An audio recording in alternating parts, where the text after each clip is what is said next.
Welcome to the Forge Your Future podcast, brought to you by East Central Educational Service Center, located in Newcastle, Indiana. We proudly provide service support and collaboration to 14 counties and 39 member districts.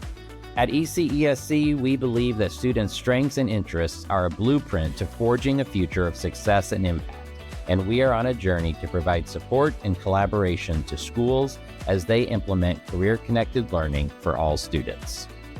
As part of this mission, we are here today to celebrate the amazing educators who help the students of East Central Indiana dream big dreams and achieve more than they thought possible. Their work inspires us each day, and we want to lift up their stories and the stories of the students they are impacting and serving. Welcome to the Forge Your Future podcast. My name is Pat Haney, Director of East Central Educational Service Center, and I am joined today by our co-host, Lindsey Lovern, our instructional specialist and grant coordinator here at ECESC. Good morning, Lindsey.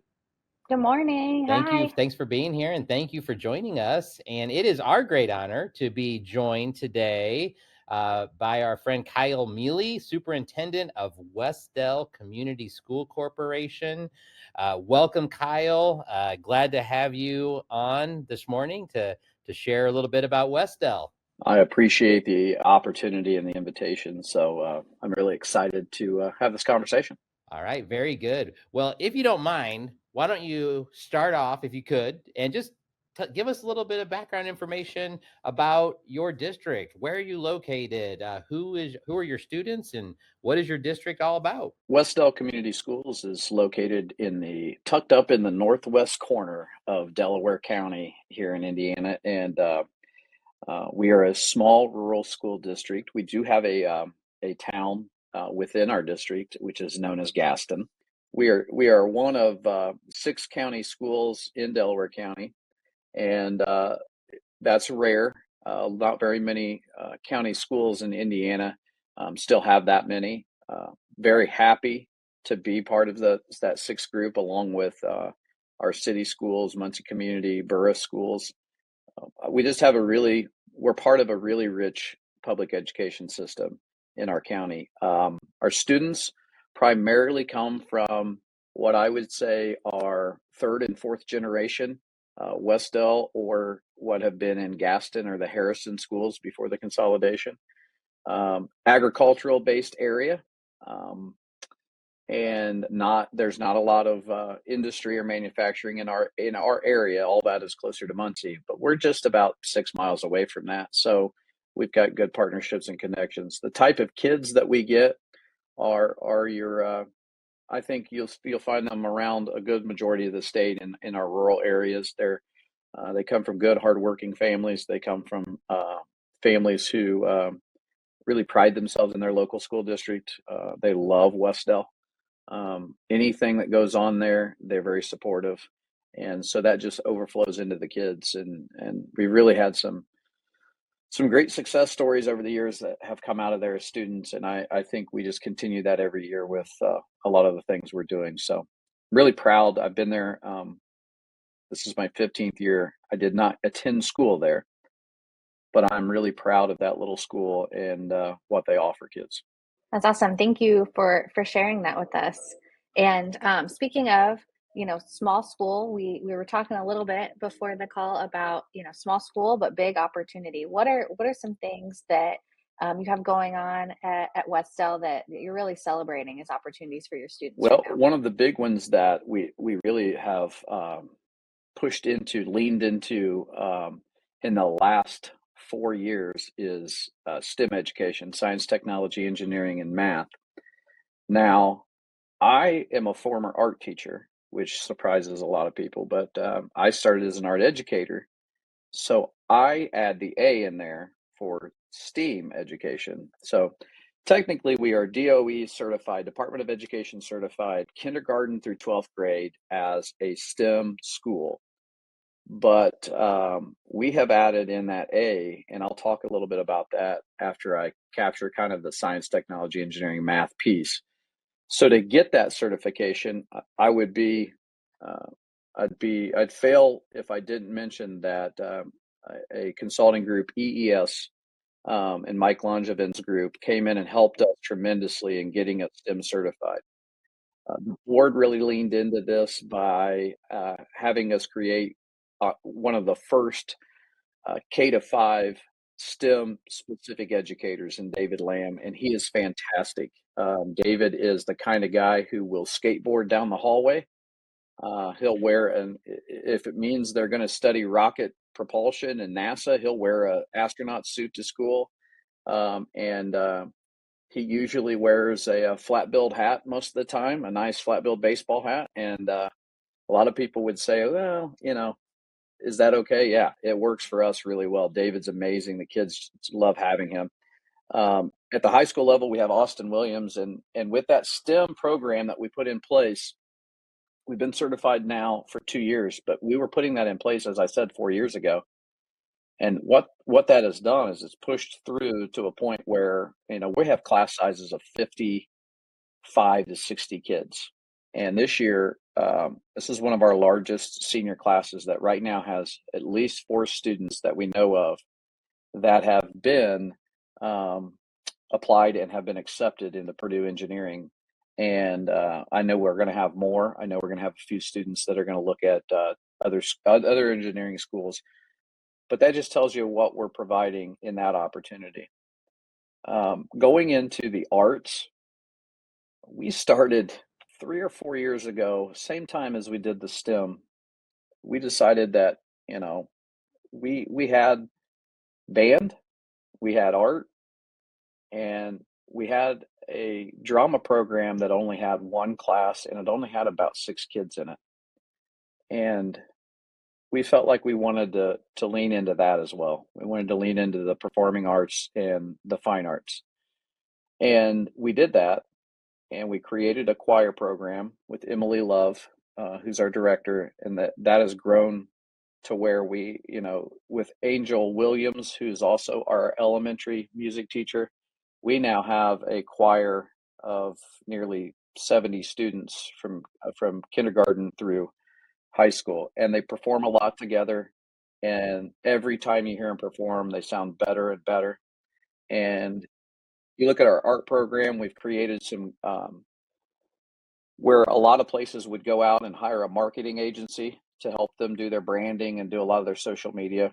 We just went to our art teacher, Kayla Stanley, and we said, hey, do you think you could make this happen and start doing media graphics for ball games, for athletic teams, for the school district? And we did that. And so our students are creating a lot of our graphics through the fine arts program. And our drama program is the last one I'll talk about in that. And we hired Miss Taylor, and she came to us from, she was a student at Ball State and then was at Delta before that. She came to us. And that first year we had 7 kids in drama, and she has over 100 kids in the drama club now. And she's putting on performances that are, she'll do a performance Friday night, Saturday night, and she'll do 2 on Saturday and 1 on Sunday. So she'll do 4 performances of a fall and a spring play. So we've really tried to take that. When you walk in the building, it says small school, big opportunities. And what we've decided is if we can produce, or if we can have a program that gets a kid to get out of bed and come to school for that one program, then that's worth it to us to get them there. And we tell our teachers that if you can make a connection with one kid, that's you are the reason why, and your program is the reason why they come in. Those are the big opportunities for us. Yeah, I love it, Kyle. And I think it speaks volumes just to think of, you hear about the growth of those programs, both choir and drama. And those are things that, help kids, find their passion and find a spark inside of them that maybe they didn't know was there. I'm curious, as you think about you talked about a lot of great things from engineering all the way to drama. Are any specific examples of maybe a recent student success that really highlights what you see Wes-Del being all about? Yeah, there's a lot of really good pieces, but there's a young lady who graduated from our school district about 2 years ago, and she didn't know exactly what she wanted to do, and she took what we call as the Warrior Creative class, which is the social media graphics class, the more of a graphic design, working with Adobe like Photoshop and Illustrator and those types of things. She had a good photography eye, but she also was good at that social media content creation. So she took that class as a senior, and it completely changed her trajectory on where she wanted to go. And she was accepted at Ball State into their SportsLink program. And SportsLink is their program that does all the video and the social media and the graphics for the Ball State athletic department, all the sports. And she was she was one of the first students that just gets accepted from Wes-Del into that program, from a program that we created from the ground up. She was able to do things that were ahead of her peers, and that really got her into there because of what Kayla Stanley and our Adam Purdue, our principal, and Daniel Hanson, the assistant principal, and everyone in there that sat down and worked for this program. I think last year she was solely in charge of the Ball State baseball team, social media. It was pretty impactful to see us create something that didn't come in a prepackaged curriculum, and that we just built specific for our kids, specifically at our school district, and that it turned right around in 2 years produce an outcome for that young lady. And that's kind of what we're trying to do. We have that happening in drama now. We have kids that maybe as a middle schooler, they couldn't even get up and they couldn't speak in front of their peers in a classroom. And now they're up and they're the lead of the play, and they're looking. We have one student that was looking to see if maybe going out to New York and giving it a try, on the big stage is something they want to do. Well, that's what it's all about. That's giving them the confidence, but also just giving them that opportunity. That's such a cool example of taking your student interests and developing a pathway for them to career. Yeah. Thank you so much for sharing that. I think that's a big part.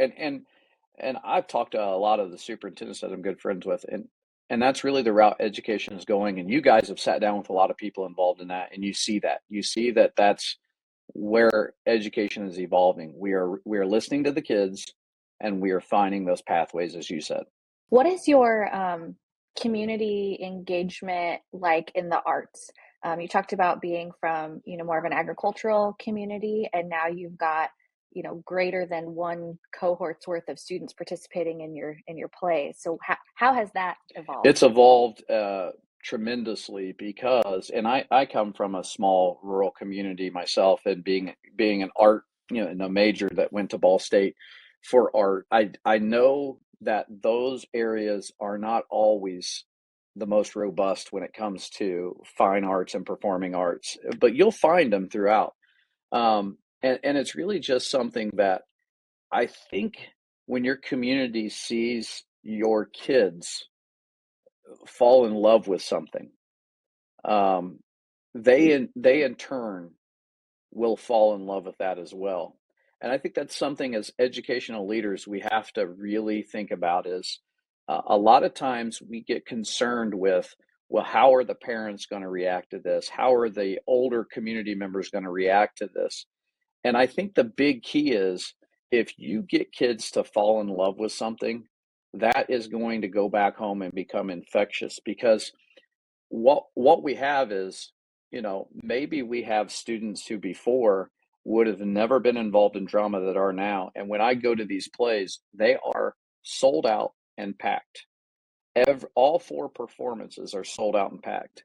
That started with the parents, who every parent, no matter what the situation, every parent wants better for their kids, and they want their kids to have something they absolutely are happy, makes them happy, makes that they're passionate about, and they just want to see their kids, that joy on their face. Programs like drama find those kids Not everybody's going to dribble a basketball in the state of Indiana, even though everybody thinks that we're the basketball state. There's kids that are going to get up there and they might have an unbelievable voice for choir. They might have an unbelievable skill at acting. I'm blown away by our kids when they put on a performance. And I'm blown away at kids who, when they walk the hallways, they may not say a word.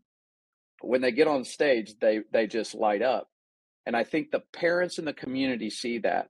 And how can you not fall in love with that? So the response has been tremendous. There's not a seat to be found in any of those performances.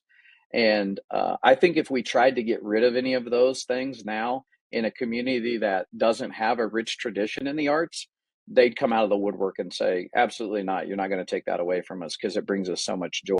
So it really starts with the kids, and that's how you get the buy-in of the support. I love it.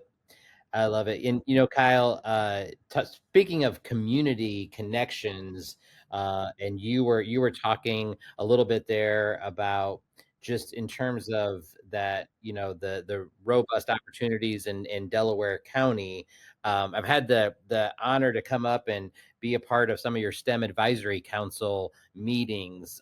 So I know that as a school district, you are really building some strong partnerships, in your community and across your county. Can you talk a little bit about some of those partnerships and how you have been able to build those connections in order to create opportunities for students? The only thing that I've done that I would give myself any credit for at Wes-Del is I've hired really good people. And Austin Williams and Adam Purdue and Todd Reagan. So Adam is our high school principal, Adam Purdue, middle high school principal. Todd Reagan's our elementary principal. Austin Williams is our, basically he's doing high level engineering science, and he also does our high level math classes. He does way too much. I try to tell him he's burning the candle at both ends, but he's that kind of guy. The partnerships start with those individuals because they're not afraid to go out and they're not afraid to engage in the community. And they're not afraid to sit at the table with business leaders and entrepreneurs in those areas to have those conversations. And I think in the past, that's been a struggle for all of us in education is how can we get a seat at the table with the business leaders, the industry leaders, and the entrepreneurs to say, we want to have this in. Austin Williams, Adam Purdue, Todd Reagan, really Daniel Hansen, David Lamb. They broke down those walls, and they found a way. And honestly, it's just through persistence, and it's just Austin Williams is a guy who doesn't go away.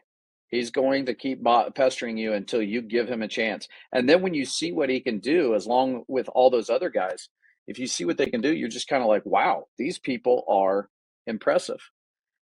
So you look at companies like locally, like Mersix, Muncie Power, Jenner John Machine, which is up in Matthews. You look at those connections and partnerships that we have. Well, those started with those individuals, and then I get to go in and just kind of, shake some hands and talk and say basically what I'm saying here is, I'm the superintendent. What I try to do is say yes as much as I can to those guys and to those teachers, and to figure out, how I don't have to say no. And it goes back to the STEM educator idea with Todd Reagan. He came to me, I have this idea. We want to create a K-5 STEM teacher. And I sat for a second. I said, okay, how are we going to do it? And when you're in my seat as a superintendent and that's all you have to ask and they've got the plan. So our partnerships really come down to, we have people who can develop really good relationships, and they can sit down and they can talk to people, and they can be persistent, and they don't take no for an answer. And that's your Austin Williams, that's your David Lamb, that's all our teachers. And here's the thing, when we became STEM certified, it took all of our staff. It took our English teachers, it took our math teachers, it took our social studies department, and everybody helped and everybody did a lift to get us there. So it was one of those times where, when you're a principal, which I was, and I know you guys have been in those situations where you're like, we've got people going, these directions. We finally got everybody going in the same direction. And in education, when you do that, you can move mountains. And right now we're starting to get, education and businesses turning, and they're going with us. And now that we have those partnerships, like I said, you look at the pathways, the new diploma coming out. We're already knocking on the door of Progress Rail in Delaware County. We're knocking on the door of Muncie Power. CanPack is right there with us. We're having these conversations to get these partnerships. But the people that have already stepped up to partner are Mercix, which is a local tool and die just down the road from us. They're actually in Yorktown's district, but they work with us. And then you look at Jenner John Machine, and you look at that. But they're helping us partner, and they're coming alongside us and actually helping us with robotics, because they know that's the future. And I'll tell you, the next piece that I think that's really going to come in, and it's going to come quick, is AI and what it's going to do in each industry, from medical to manufacturing. And so we have to be prepared for that, and we can't do that without those partnerships. Yeah, absolutely. So with your STEM initiative, you've got it going from K to 12 and then on beyond. You're talking to those partners. What from starting at a young age and then going through to your engineering pathway and all of that, what fruit have you seen for your students? Something that a few years ago was an initiative, not just at Wes-Del but everywhere, was to see more females and girls get involved in the STEM. That's what I'm seeing, and that is exciting. My daughter is one who doesn't really have the same interests as her brother, who's going to Purdue for engineering. She doesn't have as much interest in that, but she's now engaging in some of the other areas of STEM, the technology, the engineering, and there's parts that are clicking. We have a lot more girls that's happening with, and we're excited about that, to see the females, because you need those minds and those women in that STEM field in the future. And we're hoping that we're leading that. And what we're seeing is, if you get them involved with them at that lower level. So we've got first graders that are 3D printing. I can't 3D print. They're designing it, and they're learning how to code. And to think of the fact that we're going to be producing kids that can come out and go right up to employers or go right up to college and say, yeah, I know how to code. I know how to do this. They're doing stuff in first grade that I'm 45 years old. I can't even figure it out. I go in and watch them, and I'm amazed.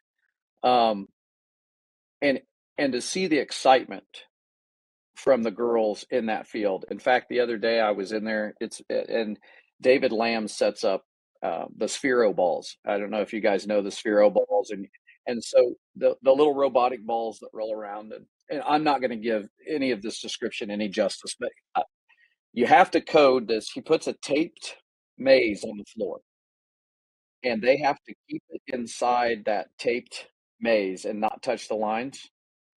And they have to do that all through coding and programming. And it goes so far, on the floor, and it knows, because it's been programmed, that now it needs to turn right, or it needs to turn left, or it needs to do. And that's all done before that thing is down on the floor and before it starts, and it's all math calculations and all that. You've got elementary students doing that, and you have a group of girls that were doing it, and they were so excited, to do it successfully. And then they don't even realize that they're picking up so many skills that they're going to be able to use in the future. So, I think that in the past, engineering was a male dominated industry. And I think what we've done is we've planted the seeds in those young ladies that it's not just going to be male dominated. We're going to have a nice balance of really, really exciting minds leading our future. That's so amazing, because you're showing them, they're learning that they can, before some of those negative stereotypes and messages start hitting them as Absolutely. they get older. They already know Absolutely that they can. You're spot on. Well, you know what, Kyle, we have a question that we like to ask at the end of every podcast, as far as like what are you recommending right now? What is something that that you'd be excited to recommend to others, either professional or personal? What would you want your friends to know about? If there is anyone in this world that still hasn't watched Ted Lasso, that they have really messed up. And Lindsey, if that's you, you've got to watch Ted Lasso. And there you go, right behind Pat, you see the sign. Being a former coach, teacher, everything. I wasn't I didn't watch it when it first came out either. I finally watched the first season and I was hooked. I'm not an overly positive person. I have to work at that every day. It may come across like I am, but it's something I have to definitely work at every day. And I think all of us sometimes have to be that way. But Ted Lasso is a very positive person, but it also has a lot of real pieces to it. Now, there's some adult content in there. Don't get me wrong that you got to watch, but that led us to. There's a book called Lead It Like Lasso. And if you've never looked at that Lead It Like Lasso book, it's a leadership book, very good, and it has a lot of easy curriculum and resources for you to do with like your team, and they're fun. So one of them is, and we did this as a team. We found the character. You do a personality thing, and you find the character you're the most like. Now, Lindsey, I have an elementary principal who has not watched the show. So Todd Reagan hasn't watched it. So I'm going to put him out here on this podcast right here that he needs to watch it. But if no one has watched that, that's the first thing. Second thing I would say that would recommend to anyone, and I kind of mentioned it earlier, is if you can get involved in any aspect of AI, especially if you're in education, I would tell people, don't think it's going to go away. Don't think you're going to be able to just hide under, put your head in the sand and it's not going to affect you. It is. And I think that in education, as leaders, as teachers, we need to find a way to understand that there is good in this technology. There's a lot of good in it, and that's where you have to kind of embrace what is going to happen here. Because just as a Scantron machine made grading tests easier than doing it by hand, AI is going to do some of those same tasks, and it will never, ever take the place of a teacher. And I'm going to tell you, the person who developed AI will tell you that, because a human must lead in education. But think about the tasks that it is going to free up to allow a teacher to build a closer connection with a kid, or to be able to hone in on the kids' needs and their education level and meet them where they're at. And they're not having, the software is going to be able to help grade. It's going to be able to help you write curriculum. It's going to be able to help you write lesson plans. And I just think we have to embrace it and not just find the negative in it. So those are two things. Absolutely. So Kyle, have to respond quickly to that. You said two things, so two responses. First of all, I love that you are being curious, not judgmental, I love that. as Ted Lasso would recommend. Love that. And if you need it with your leadership team, a gift from one of my former staff members in my previous district was biscuits with the boss. Those of you listening on Spotify will not appreciate the pink box that says biscuits with the boss. So if you need a couple of visual aids for your leadership study, you know where to find them. I do. I'll call you. Perfect. Well, Kyle, I have to tell you too, one thing that I need you to know: we brag about Wes-Del all the time when we are collaborating with other districts, and what you and your team are accomplishing. It's exciting, and we are excited to be a very small part of it. For those who are listening out there that might want to learn more about Wes-Del Community Schools and Kyle Mealy, where can they find you? Where can they connect with you? They can find us easily at our website. It's www.wesdel.k12.in.us. Just search Wes-Del; it should come up first. From there, I am social media wise. I'm very active still on Twitter, which might be, as my kids would say, where no one is. It's the one. I always say it's the social media you actually have to read. So none of the kids are there because it's not a TikTok video and those types of things. Um, Further from that, I'm professionally I'm on LinkedIn and I try to be involved there. But you can, if anybody ever wants to reach out and find out anything about me, just email me at kmealy@wes-del.org, and I'm willing to talk to anybody. So those are the places you can find me. I just want to say before I go, um, we are very lucky in our area to have a service center, an educational service center that's led by such really fantastic people who are doing amazing things. And anyone that's listening to this that has not been to the service center or has not used their facilities or their programming or any of their professional development, you're missing out. You guys have done a tremendous job, and you are more than just a small resource. You are tremendously helpful to every school you serve, and keep doing what you're doing. And I just am so lucky to have been able to sit down with you today. Thank you for listening to the Forge Your Future podcast. We hope that this glimpse into the bright future of East Central Indiana inspires you and brings you hope. We have the privilege to work with these future makers every day and want to share their stories throughout Indiana and beyond. If you enjoyed today's podcast, please share it with your circle, and let's keep the conversation going. You can connect with us on LinkedIn, Facebook, X, and on our website. Until next time, remember that your strengths and interests are a blueprint to your future of success and impact.